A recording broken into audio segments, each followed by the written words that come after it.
Checking mode on. Atubang na sa tagpapil, ang mamanhuman na itong chikonon, kaya ato ra pang gipasulat is essay writing. So, di yun ni basta-basta nga trabahoon. Parte na ni sa atong trabaho as a teacher. Good morning everyone, ug maulan nga buntag sa tanan. For today's video, duty ta diri sa eskwelahan. So, while ga-check ta, mukhaon sab ta uy. Ngaon ta ninyo og munggo bread. Ikan panis tagabakang.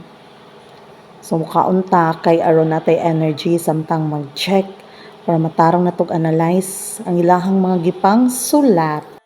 Magpakabusog samtang naay ika-snack.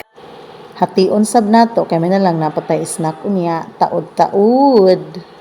Lami ra ba kaayo ni siya mo na akong favorite pod nga loaf.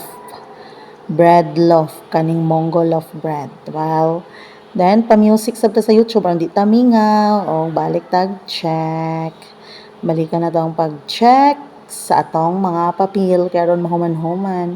Kaya daghan-daghan para ba ni need na itong sabtun o basahon og tarong, aron makabutang punta or makahatag og sakto nga points sa atong gichikan nga papel. So, marato, mingaw karon sa school, kay class suspension, og need po nato dayto og inom og tubig kay basig matuk-an ta. Thank you for watching.